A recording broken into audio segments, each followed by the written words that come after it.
Hello and welcome to the Psychic Stories podcast, encouraging conversations about mental health. Today I'm speaking to Georgie St Claire. Georgie is a digital wellbeing coach, artist and founder of swapthescroll.com, helping people to use digital devices more mindfully. Georgie, good afternoon. How are you? I'm good. Good afternoon. Thank you for having me. I'm very well, thank you. And thank you very much for coming on to speak with us. And the goal of today is to have an open and honest conversation about your own mental health journey, get some insight into the tools and techniques that have helped you and are available and accessible to other people. And by discussing your journey, we hope to share and normalise the conversations about mental health, as often people are not alone in these experiences. Does that sound okay with you? Sounds good, yeah. Awesome. Well, over to you. We'd love to hear about your mental health journey. So I have had an experience latterly. I mean, mental health has probably been something I've lived with all my life, mental health issues. But probably the biggest change due to mental health has happened recently, in recent years. I was an influencer on Instagram. I say loosely influencer. I would get paid to post content on Instagram. And it snowballed into having, freelance work, creating work for big brands, corporate brands, and it's how I made my living basically, was working on Instagram. So I was spending a lot of time on social media. And it was very much, I had to be on there all the time. I was constantly worried about numbers, algorithms, etc. And I'm an artist, so a lot of what I was doing was creating illustrations and stop motion animations for people, for both my own Instagram page and for their Instagram page. So creativity was obviously very much my job. And it was around end of 2017, 2018, I just noticed how it was like my brain was short-circuiting. And obviously creativity is about coming up with ideas and being able to see things in new and novel ways. And it wasn't there. There was just nothing there. And other things, I couldn't concentrate. I couldn't read a book. I couldn't sleep. It just progressed. I couldn't sleep. I was feeling anxious. The feelings I get, this sort of feeling in my stomach of butterflies, and the lump in my throat and my chest. And it sounds like it just stopped you doing whatever you were previously doing, right? Like everything you tried to do was almost like a car, sputtering to start. You just can't do it. Exactly. It was, as I say, it was like my brain had short-circuited. And also just this obsession with numbers and algorithms and content and planning and and trying to be in a million places at the same time, and being a mum and having a family and trying to make money and all these things. And around the middle of 2018, my husband was shaving in the bathroom, and I'd got up, and it was after another sleepless night, and I walked into the bathroom and I just said, I don't know who I am anymore. I don't know what I'm doing. I can't think, and burst into tears and just thought, I need to do something about this. So I signed up. First of all, I signed up for a mindfulness course, mindfulness-based cognitive therapy. And as a result of that, it transpired, because it wasn't obvious to me at the time this was being caused by my freelance work and I was going through a burnout, but it was because of the mindfulness that I started to see the negativity around Instagram and social media and my approach to it and the pressures at home and whatnot.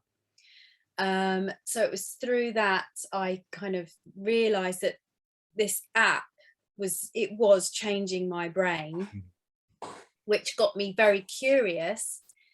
And then I found a course, a coaching course on digital wellbeing through Consciously Digital organization, which I signed up for without any intention of becoming a coach. It was merely about the curiosity, because it goes into the psychology and the neuroscience side of how these apps basically addict us. And yeah, it was fascinating.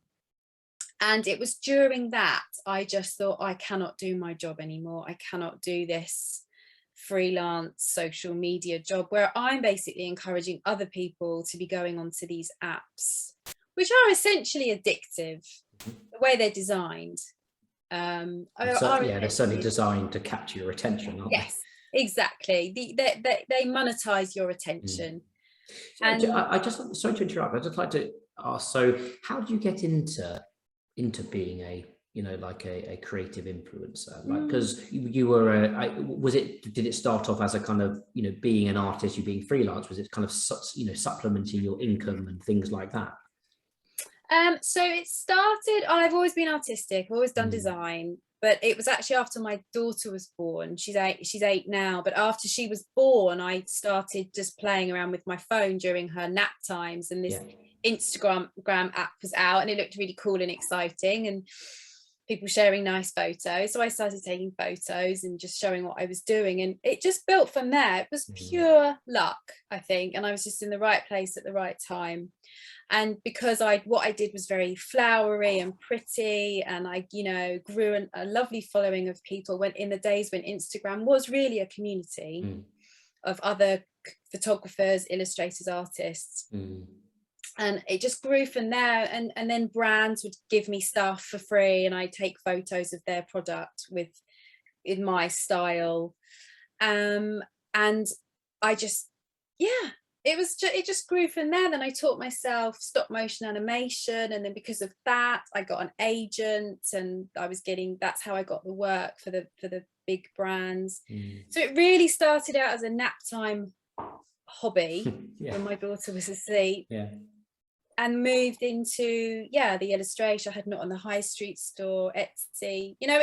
I've spoken to people since, and it seemed like I was living this creative dream, but the constant anxiety of it and trying to keep up was just soul destroying in the end, really. And what was the feeling? So what were you trying to keep up with? So when you mentioned Not on the High Street and Etsy, that was obviously selling your wares through them. And then did you use Instagram as a marketing tool? Was it marketing it, or did Instagram become more of its kind of own entity for you to generate work, you know, like you said, for kind of brands and product placement and promotion and all that kind of thing? Like, is it something that actually you looked at that as brands were, yes, I assume, were messaging you saying, oh, you know, can you represent us, or could you post this and that? And you realize that there's a big income disparity between obviously working really hard and selling everything, your own stuff on Etsy, and then someone says, well, do you know what, I'll give you £1,000 to post this, and you're kind of like, oh, well,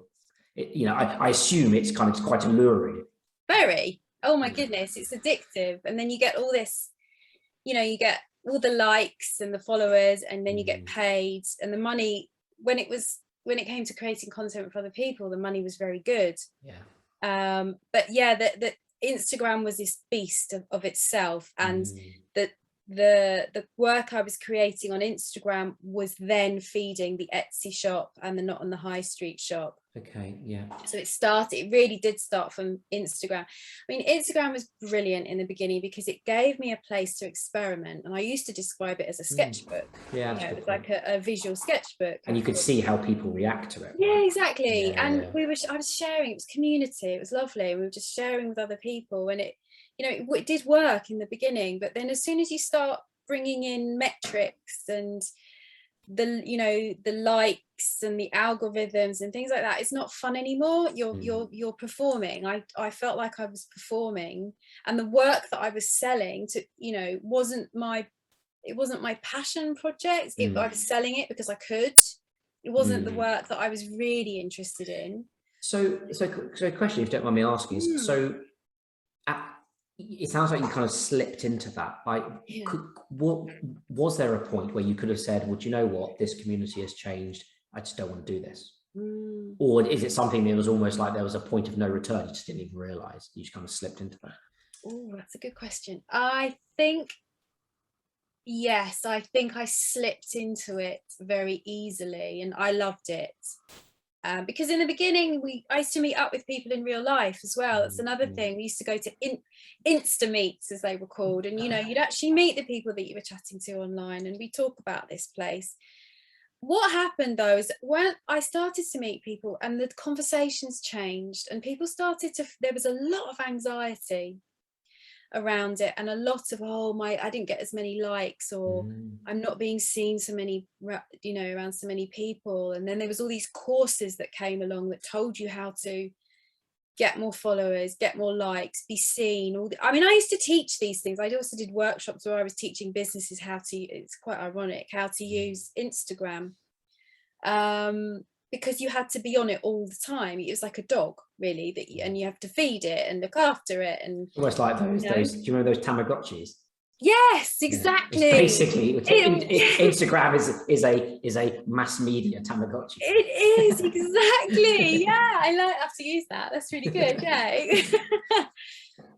So I think I slipped into this. It was lovely, and then it just slowly started to change, and I noticed the conversations changing, and I noticed my own behavior of having to just be there all the time. And I, unfortunately, fortunately, actually, because it was because of the burnout that I've now changed everything. So it wasn't nice to go through, but on the positive side, I'm doing something now that I wanted to do 20 years ago, and have kind of finally gone this big circle and learned so much. So yeah, I won't say unfortunately I realized too late, because actually it's positive, because I did go through the burnout, and it has affected it did affect my brain and my mental health. But through that experience, I'm turning it around and trying to do something a lot more positive. And I've learned a lot. It's real cliche, isn't it? I've learned a lot about myself in the process. But I have. Yeah, I mean, yeah, it is a cliche for a reason, right? Like you've got to go through these experiences to learn a lot. And it's, I suppose often we have these conversations in, where on this podcast where I'm talking to someone, it's always like, oh, and as a consequence of this experience that I've led to something more positive, and that's a great thing. And but it doesn't take away from the fact that the negative time was still pretty negative, right? I know it ended up positively, and that's a great thing to be able to speak to you now, but it's still pretty crap. Yes. At the time, and and for a lot of people it can get really, really bad, right? And I think the kind of, as we speak to, I think we've done about between about 50 and 60 episodes. The more people I speak to, you realize that there's these apps or these products designed in a way that capture people who have the kind of the predisposition, or well, actually not predisposition, a kind of the kind of natural psychology that a lot of us have, where we do want to be validated and liked. It's not, I mean, the fact, people might look at it and go, well, Instagram, who cares how many likes I've got? Well, I mean, a lot of people do. They really, really do. It's like, if you've got, if you haven't got any family, you haven't got any friends, like you can feel very lonely, and it really plays on that, right? It really does. And boredom as well. People, when you're bored, it's so easy just to pick up a phone. Especially during nap time, because that is exactly. It's a finite period of time where you really can't actually do very much. It's an hour or two, and go on Instagram, and I can see how that. Yeah, exactly. It was creative as well. I felt like I was doing something rather than just pottering around the house washing nappies at the time. It was something positive, and it was creative. It started out as a positive thing. It just, and like you say, it does. I mean, these apps are designed to addict us, or they play on certain behavioral mechanisms in our brains, and happy hormones and all this stuff. So yes, there is also going to be people who might be a little bit more likely to get to the point that I got to. But like my husband, he can give or take Instagram, but he likes Pokemon. Yeah. And he just, you know, that's his thing. He just can't help himself. Yeah. You know, well, and we look at media, you know, Instagram catches some people, Pokemon catches someone else. Exactly. Like, or it might be YouTube. Of course it is. Yeah. It's exactly right. It's the same principle. It captures, fights for that attention. And with it being on these things, these phones, you cannot escape. No, exactly. They have been likened to slot machines in our pockets. Yeah. So I'd be interested to understand. So you went on this you know, went on a journey and became, you know, and started to be more mindful around it, realizing that you were struggling with burnout. So how did that change your mindset? Like, it seems like, you know, when you become mindful of something, you can move from the subjective to the objective. You can almost like look at yourself and go, oh, actually, that's not, you know, that's not too healthy. And it seems like you know, you can become very aware of what is going on and the reasons behind that. And once you became aware, were you able to kind of shut off your Instagram and those kind of things? Yeah, I was really drastic. Once I became aware of what was happening, I've never quit Instagram. That's the only one I haven't quit completely, because I've got a good record of work as well, which I'm proud of. Yeah. But I went on a massive digital detox.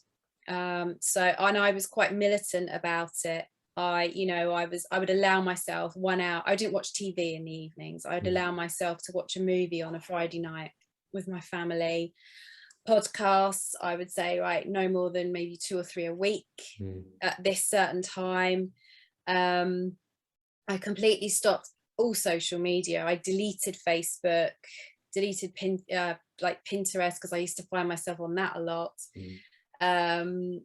Just really went back to basics and real analog stuff. And that's when I started going back to the sort of the core of my creativity and drawing, you know, pencils, paper, because a lot of what I was doing was on a computer.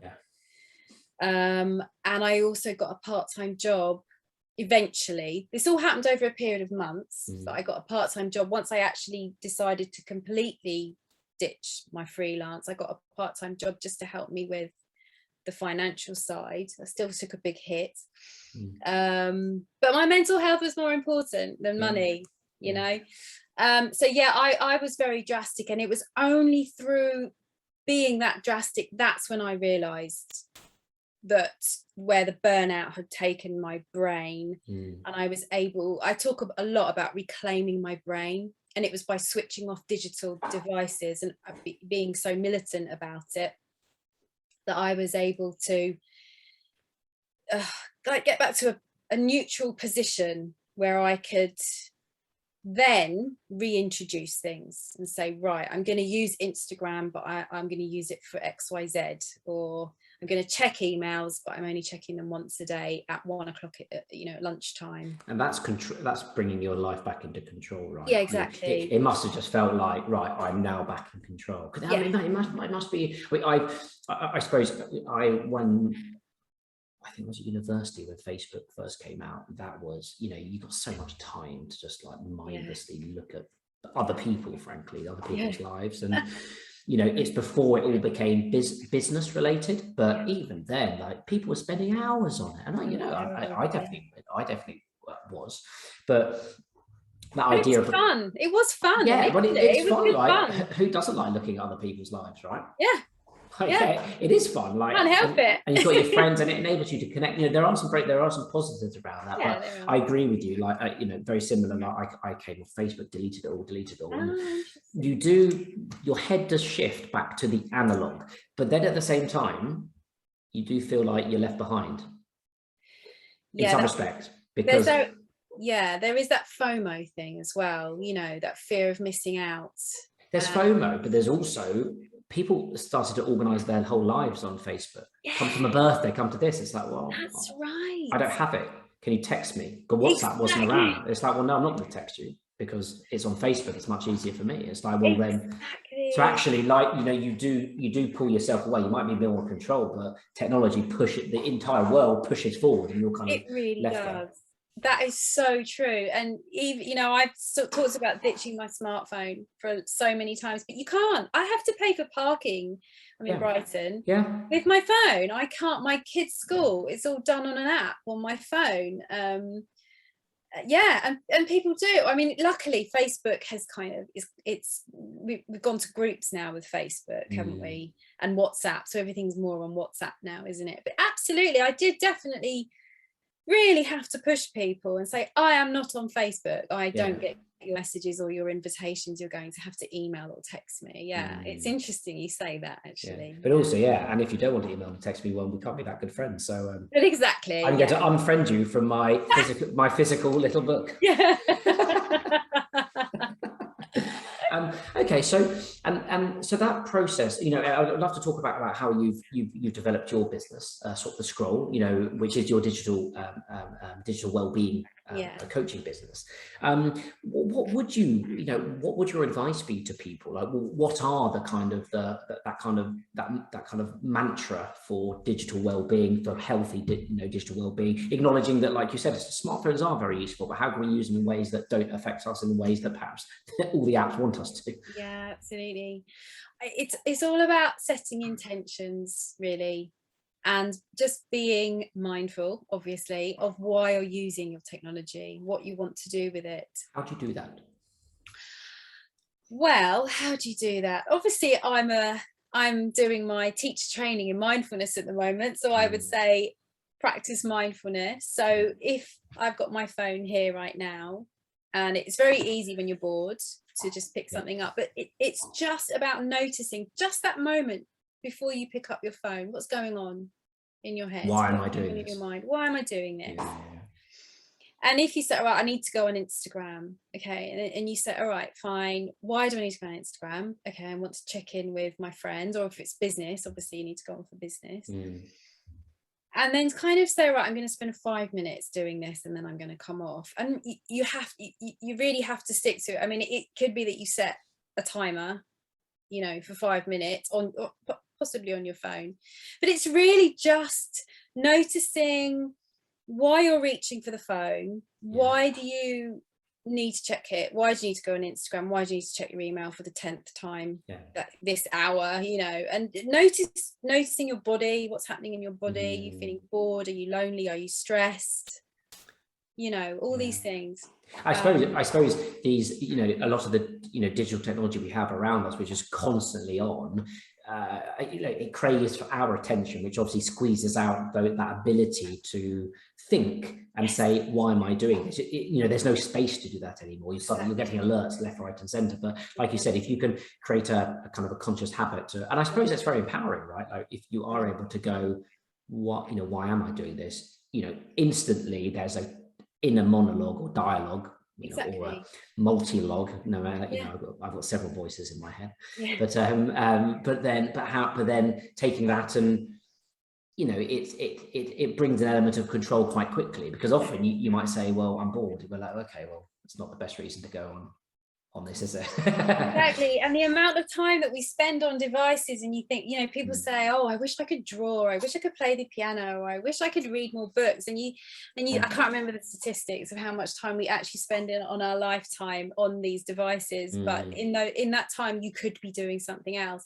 And often when I'm talking to people about mindfulness and digital well-being, it's very much about saying, if you weren't on Instagram, what would you do instead? What would you rather be doing?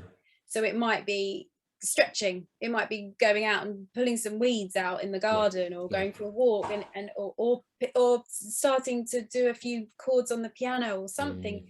But it's creating an alternative. So, you know, any habit change, it's got to be done in small increments, and it's got to be enjoyable, because these things they make us feel good at the end of the day. But if you can replace that with something else that makes you feel good, like pursuing a hobby, or just chilling out for 5 minutes and looking at the, you know, going outside and having a cup of coffee, you're more likely to stick at it. Why do you think people struggle with going back to those kind of analog hobbies? Like, you make a great point. Like, that's exactly what should happen. And I suppose during the pandemic, a lot of people did. Perhaps they had more time, right? They had more time to do these kind of things because they was literally zoomed out. Yes, exactly. But why do people struggle? Is it effort? I personally feel we always feel like we're on the go. We have to be available.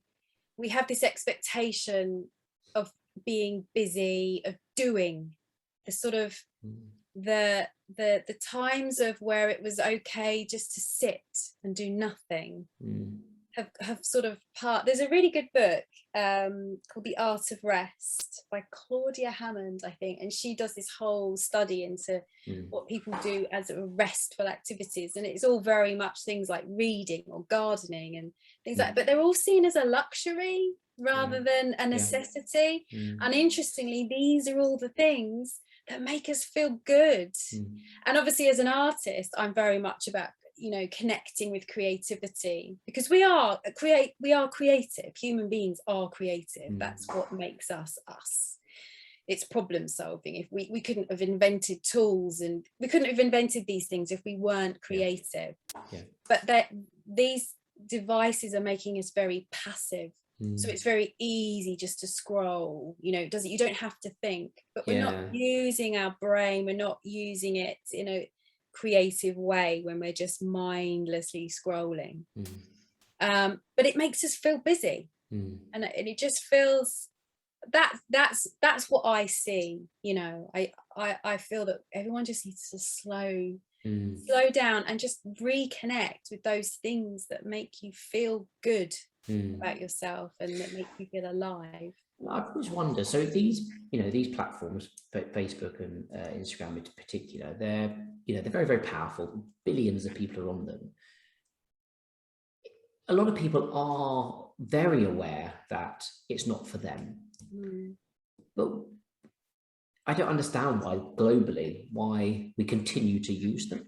There obviously must be some use to them. People must find them useful, or perhaps it's that, maybe, I don't know what it is. Maybe it's about FOMO.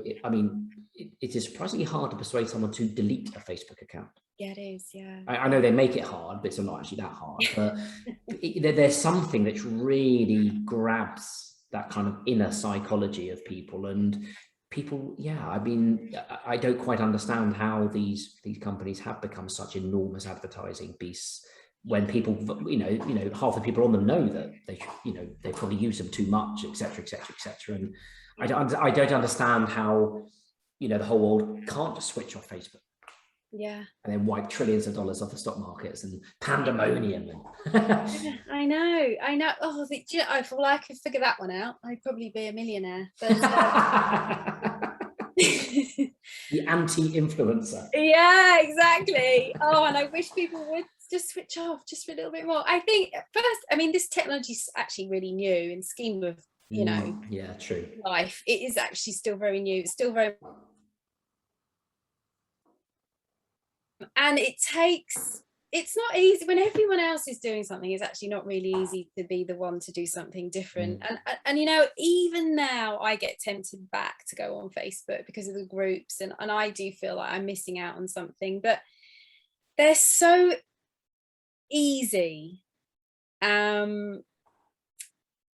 They just yeah, you can see I'm drawing a bit of a blank on that. Why? Well, no, I think it's a rhetorical question, right? Like, you know, God, I'm not expecting an answer. If there was an answer, then, you know, but I think it's, you know, it's a bit of a paradox. It doesn't really make much sense. It doesn't, but they're very pervasive. They're very much, you know, and that, I've said it before, but the way that it's built is built to, that it gets right into the crux of our psychology, you know, and that's very hard to fight. You know, I've gone and done a digital wellbeing coaching course, and I'm training to be a mindfulness teacher, and I spend a lot of time thinking about this stuff and writing about it, but I still have moments where I'll just, you know, mindlessly pick up my phone and be there 15 minutes later, and don't give myself a hard time about that anymore. I notice it and think, okay, that's fine. I know why that's happened. But it's taken a lot of work and a lot of thought, and there is a movement of people now who are really questioning this technology. And also there's the security side of it and the privacy side of it, which people are questioning. But it's very hard. But as long as we're having these conversations, and there are things like the Netflix documentary, The Social Dilemma, which is definitely which is fascinating. I thought was, you know, especially given that half of the ex-executives from these places, when they asked the question, I love this one, when they asked the question whether they would let their kids on these platforms, which they designed, they were like, God, no, absolutely not. Not in a million years. They give them years. iPads. No, nothing. They don't. They send them to these. I think they're called Steiner and Waldorf schools, where they don't have any technology. But I think before the age of around 13, 14, maybe. Don't quote me on that, but it's quite old. You know, it's much older. They don't have any tech. It's all very much art based and sports and, you know, that kind of thing. So and so just before we wrap up, I'd love to understand, so some of the, you know, you mentioned mindfulness as something that's really helped you, the tools and, you know, tools and tips have helped you kind of overcome that, I suppose, that kind of digital addiction in some respects. Is there anything else that's really helped you along your way? Yeah, so I mean, obviously I'm an artist, and Swap the Scroll is all about creative mindfulness. So I'm very much about using creativity to sort of work through difficult times, you know, difficult feelings, or just to get away from the screen for a start. In terms of general mental health, you know, there's a real freedom in discipline. So I'm very disciplined about, I get up early, I journal, I'm doing my meditation, I do some movement, mindful movement or yoga, you know, and that's how I start my day. And as long as I start my day like that, I know I've started my day on a positive note and I've achieved something. Just on the meditation, do you do that digitally? Like, is that, you know, are you, you know, because it's difficult. I mean, there's apps now, Headspace, Calm, the whole lot, like, which are, again, trying to capture, which are great, but also there to be used. And how do you manage that? Because to me, there's a slight conflict there between wanting to kind of detox and also needing to use these things to be able to access. Interesting. So you feel like you'd need the app in order to meditate? Probably as a beginner, and I'm not, but I don't know how to, you know, I'm not a big meditator. I don't really know. I have to have some form of introduction, and obviously you go straight to either an app or YouTube, frankly. But how, so how do you know, perhaps it's, it's just a question, like, do you rely on digital, or are you able to do that yourself? But that's interesting anyway, because it's like you're still using technology to empower you to meditate, which is useful. And but what I'm thinking actually is that meditation is the simplest thing in the world, and it can just be breathing. You don't need an app to tell you how to breathe. Agreed. And I think sometimes that's what technology's done. It's taken the power away from ourselves. So you probably sometimes maybe will just sit back in your chair and just look out of the window and just enjoy the view, enjoy the sun coming through the window. That's a mindful moment. That's a meditative experience. Or maybe, I don't know if you play the guitar or you play sport or you run. All these things can be very meditative and in the moment. So for my own personal practice, no, my phone's set to do not disturb until 9 o'clock in the morning. Something else that I do, I never have notifications, and it's quiet, and it's so simple. You could just be breathing, just noticing the breath coming in and going out, and that's enough. That's enough. I like that. Yeah, you know, and if you want to have a timer, don't use the timer on your phone. You know, have an analog clock in front of you. And it's interesting because, you know, as a sidekick, as a charity, like our main I suppose product of the charity is a mental health app. But it is being built for free. It has been as an alternative to the Headspaces and the Calms. But there is always a conflict between the fact that what we're trying to do is to promote a whole plethora of tried and tested well-being exercises to help people. and to help them support. So for example, like someone like myself who doesn't know much about, say, mindfulness, there's some exercises on there, and if you like it, great, you can use them, but use them in a way that works for you. So try to find a kind of a toolkit that works for you. But we've designed that digitally, which is, I think all of us are very acknowledging of that, actually. Like sometimes you need that reminder to say, well, whilst we are trying to create the tools and organize the information digitally to provide that digital safe space for when someone is struggling, and to give them that safety net. You've got to push people and say, sometimes you've got to come off that app. And I think that's the thing with a lot of these apps. When they're built, they're very reliant on getting as many users on there as possible, and to stay on there. And stay on there. Whereas from our perspective, one of our main metrics is actually, we don't look at daily average users, we look at monthly, fortnight, monthly, bi-monthly, quarterly, because it's kind of like, well, hold on, when someone's in need, have they reached out to the app? But it's a balance, because at the end of the day, what you're trying to do is to get people to use it. But what you might be doing is actually getting people to use it, and that might not be contributing to someone's positive mental health, because of, like we said, they might be very inclined to use a lot of digital stuff, and that might be the source of their anxiety. But I think what you're doing is you're empowering people, and you're not trying to get people's attention and keep them on the app because you're making loads of money from advertising. Exactly. You're empowering them, giving them tools that then they can take. And I am not anti-technology. I love technology. I love what it enables us to do. It's an enabler. That's it. It's an enabler. Exactly. And there are brilliant apps, Headspace, Sidekick, obviously, Calm. They're fantastic. They're brilliant, and they do a great job. And I love that they're getting people to think about mental health, about mindfulness, meditation, alternatives to being online all the time. It's fantastic. So that you can still use technology positively. You can still use social media technology, social media and technology positively, but be in control of it, right? But you're in control. Instead of being controlled by the technology.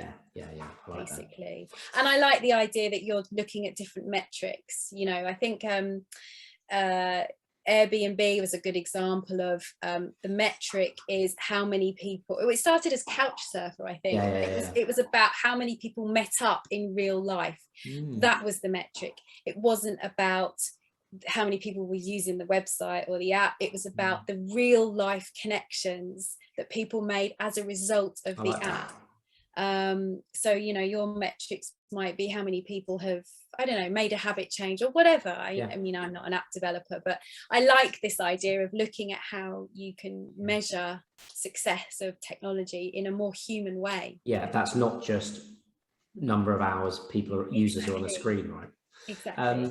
So Georgie, thank you so much for a fascinating, insightful chat. Really interesting, and actually so interesting in the fact that a lot of what we do at Sidekick is technology driven, and really distinguishing that kind of technology enabling approach to, as opposed to kind of designing things which are craving people's attention, which is, it goes against a lot of technological design principles, but actually when you look at digital design principles, actually it really resonates with those, which is fascinating. Definitely. Thank you so much. Thank you. And thank you to everyone listening. You can subscribe to us on most major podcast platforms, YouTube, Spotify, and Apple Podcasts. Just search for Sidekick Community or Sidekick Stories and we'll pop up. And please do give us a rating if you like the show. And as I've mentioned, the conflicted free Sidekick app for iPhone and iPad is a collection of interactive exercises, tools, and tips to help you boost your mental well-being. It is there as a safety net. It is not there to catch your attention. It is free. It is designed by volunteers, and we are a charity. It enables you to build a personalized wellbeing toolkit to help you deal with life's ups and downs. And just go to our website, www.sidekick.org.uk, and click the download now button in the header to take you to the App Store. But if you don't and you feel in control, please don't do that. I have to caveat that now, Georgie, having spoken to you. Georgie, thank you so much again. Thanks. Take care.